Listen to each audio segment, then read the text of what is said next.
We are the paradoxical ape. Bipedal, naked, large-brained, long the master of fire, tools, and language, but still trying to understand ourselves. Aware that death is inevitable, yet filled with optimism. We grow up slowly. We hand down knowledge. We empathize and deceive. We shape the future from our shared understanding of the past. CARTA brings together experts from diverse disciplines to exchange insights on who we are and how we got here. An exploration made possible by the generosity of humans like you.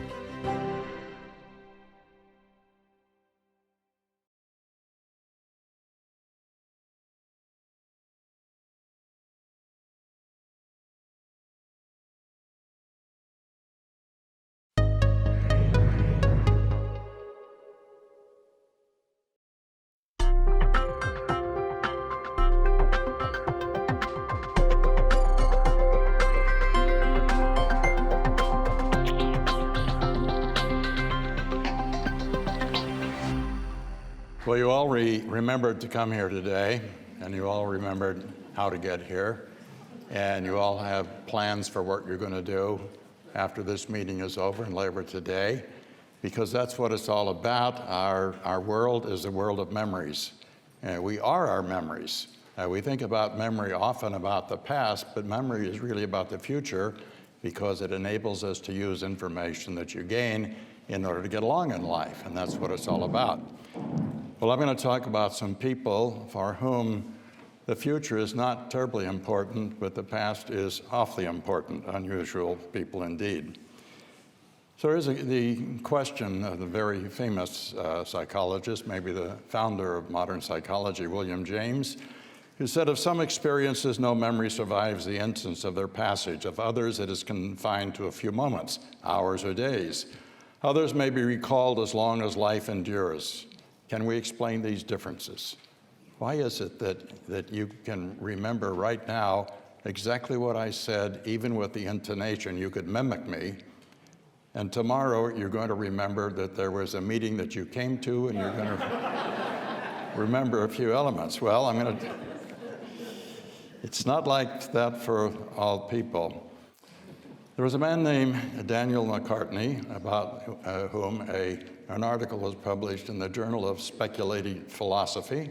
So you probably subscribe to that Journal of Speculative Philosophy, which I had never heard of until somebody drew my attention to this, who was tested in 1870 by a man who discovered that this individual claimed that he had a very strong memory of his personal experiences.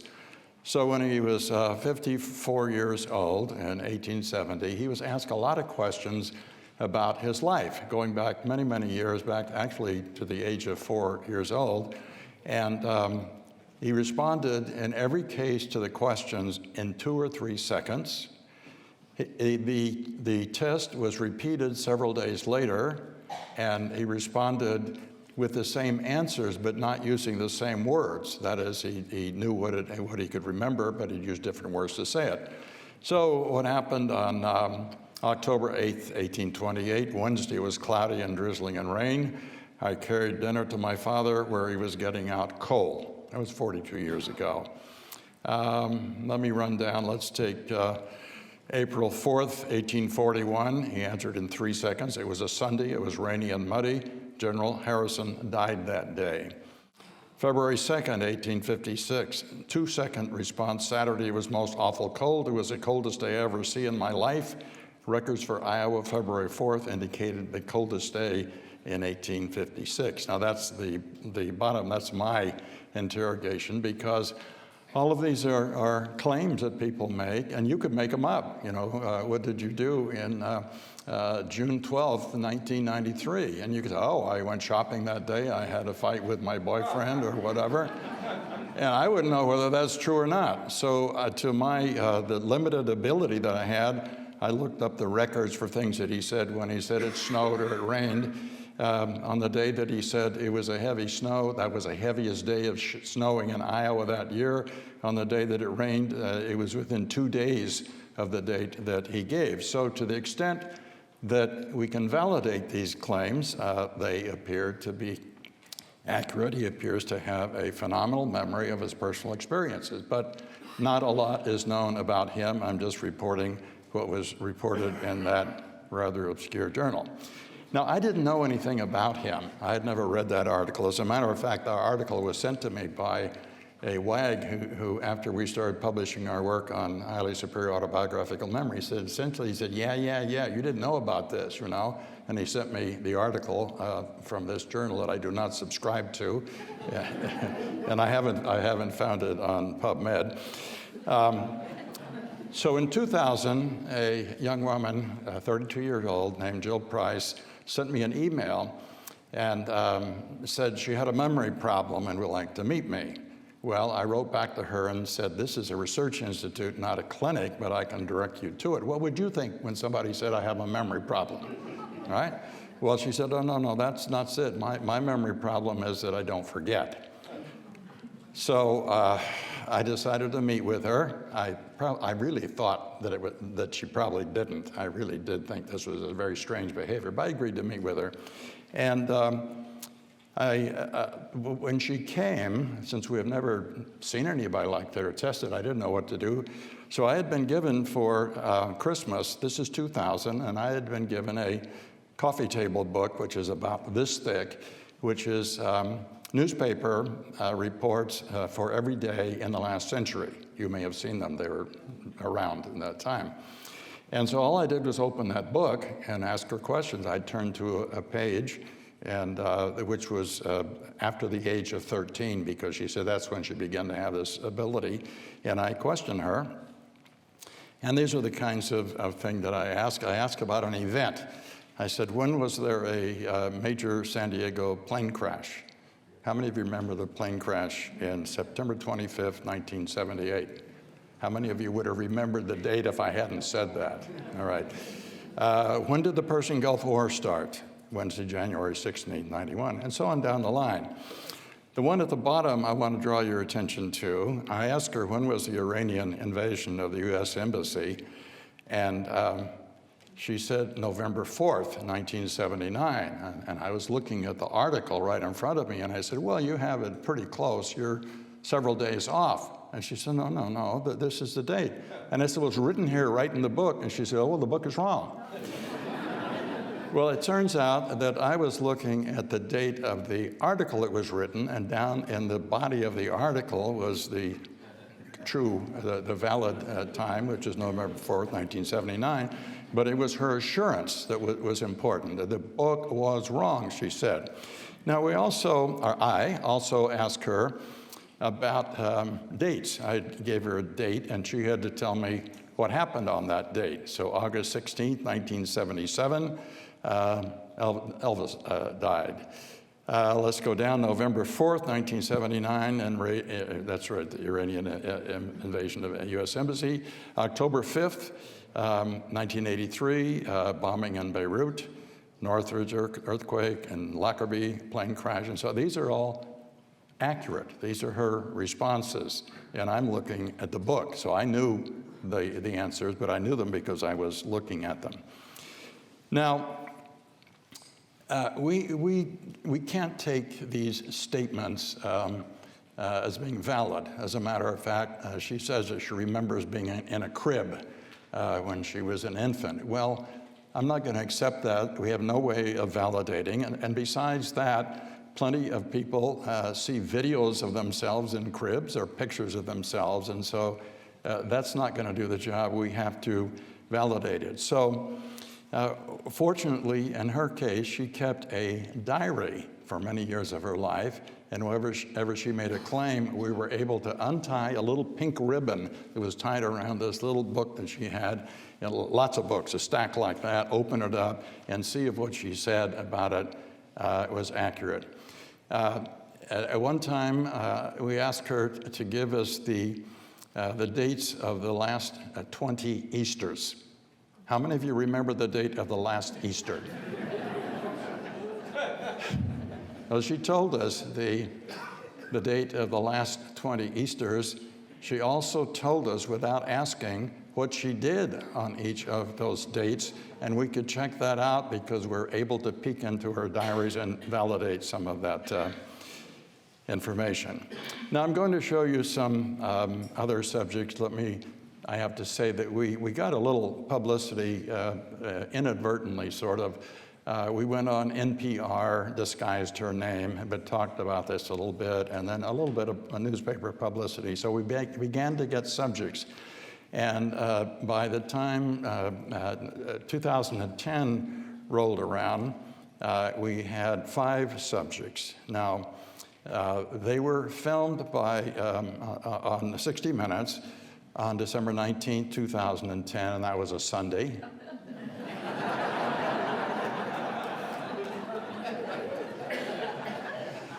It's helpful that 60 Minutes is always on a Sunday. That's a little clue. Well, I'll go on. I don't want to show off anymore.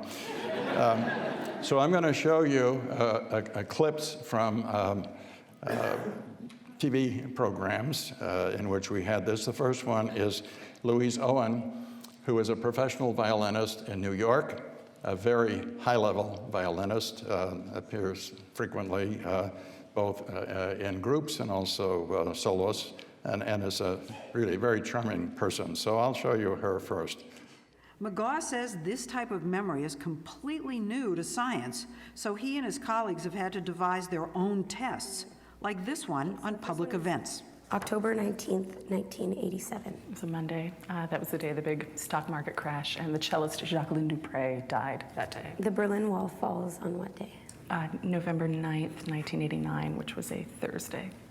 Christopher Reeve's accident occurred on what day? It was Saturday, May 27th, 1995. And when were the Oscars held in 1999? In 1999, Sunday, March 21st. Yes, perfect. Note that she didn't say, "Give me a moment, I'll think about it." She describes it as a Google search. And when she talks about it, she uses expression. She says, "It's just there. It just comes up like that." And you can see the ease with which she did it, the smile on her face, and the speed of responding within a second or two. It's right there. Let's move back in time now to 1990. It rained on several days in January and February. Can you name the dates on which it rained? Believe it or not, she could. Let's see. It was slightly rainy and cloudy on January 14th, 15th. It was very hot the weekend of the 27th, 28th. No rain. We checked the official weather records. It rained very hard on Sunday, February 4th. And she was right. All right, that was 20 years ago. From the time that I asked her, I was asking her, when did it rain in New York City? 20 years ago in January, February, and she nailed every day. Now this is important because for many of the other examples that I've shown, people could memorize. That is, if you set your mind to it, you could memorize things, and you spend all of your time memorizing experiences like learning a list of words or whatever, I suppose. I chose this example because it's highly unlikely, unless you want to challenge me on this, that she sat around for 20 years saying, "I must remember the days in which it rained in New York on those 2 months." Now, we have also, by luck, found several children who have this ability. And this is important also because of the possible interpretation that these people have the ability because they spend a lot of time rehearsing. Children don't have much time to do that. So I'm going to show you a couple of fairly young children who have ability which is just as good as our adults. Hausler, age 10. What day of the week was Halloween 2011? Monday. That one I didn't even have to think about. New Year's Day 2010. Friday. Friday.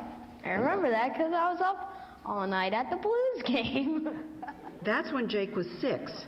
He lives in St. Louis, loves sports, and he is in most respects a typical 10-year-old. What happened related to school on January 30th, 2013? That day, I'm pretty sure. Oh, wait. That's a trick question. We didn't have school that day. Yeah, there was a huge lightning storm that last night. We're like, hey, we didn't have school that day. How's your day? 7th, 2012. Do you know what day of the week that was? That was a Sunday. You're right. There is exactly one child in the world other than Jake who's been identified so far with this ability, 11-year-old Tyler Hickenbottom. And in a fortuitous coincidence, Tyler happens to be an identical twin. He and his brother Chad share the same genes. Yeah, I think I might have worn an orange shirt. But surprisingly not the same memory. No, that was in 2012 when...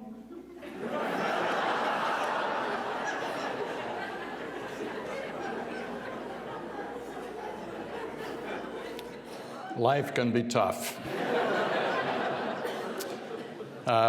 This is very interesting. We are doing genetic studies now, or collaborating in genetic studies, and the first thing we want to find out is, are they really identical twins? The parents claim that they are, and we're going to recheck that. Once again, the reason for the interest in children is because we want to find out the age at which this is first recognized by children.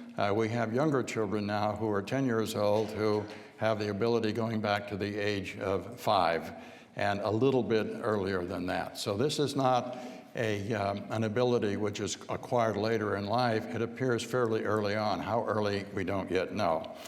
Now here is a distribution of the ability of people who have what we call HSAM, or highly superior autobiographical memory.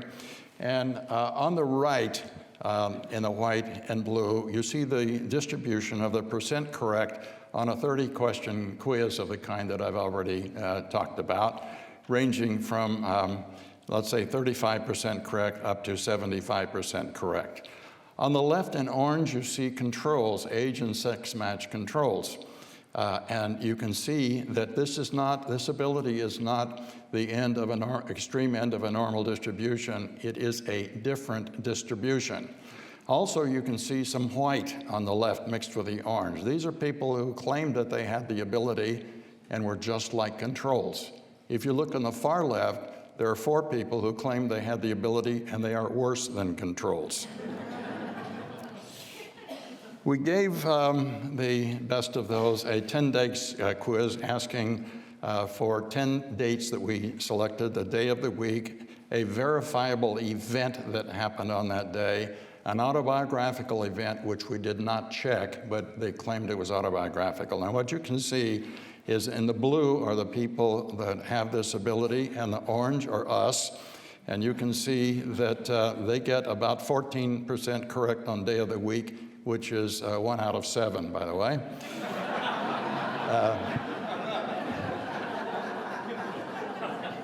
They have no verifiable event, and so you can see they're quite different.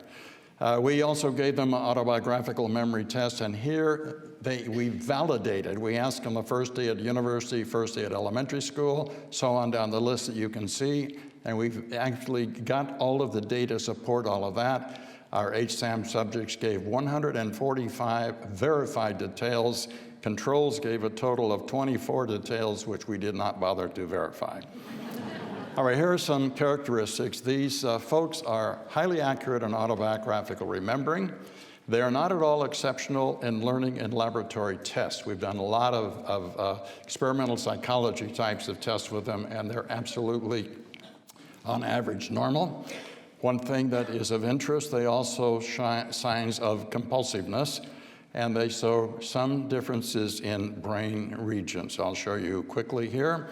Here's a region to the uncinate fasciculus, which is a fiber pathway that goes from the temporal lobe up to the frontal lobes, and this is more obvious in MRI, structural MRI. It's also a region that is found to be deficient in people who have highly deficient autobiographical memory.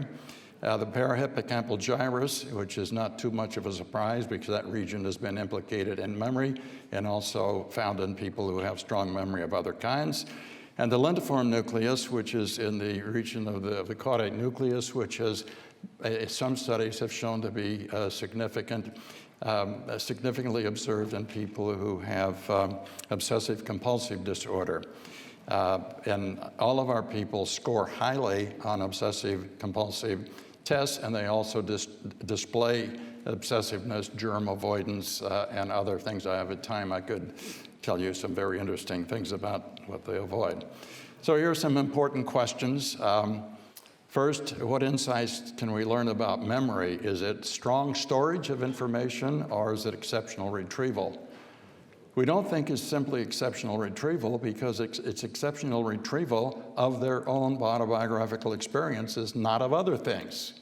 We even did an experiment in which we gave them some information, and then they had a discussion with the experimenter, and they were tested later on. They remembered everything that they said and nothing that the experimenter said. So it is all about them.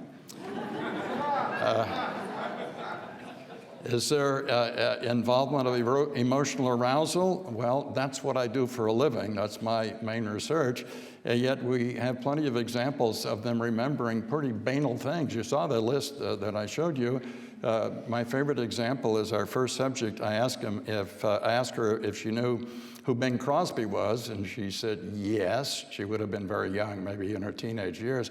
I said, do you know what happened to him? And she said, oh yes, he died on a golf course in Spain, and she gave me the date and the day. And I said, how did you know that? She said, well, my mother was driving me to a soccer game, and the news came on over the radio. And she remembers that to this day. Is there a genetic basis? We are studying that at the present time. We don't know.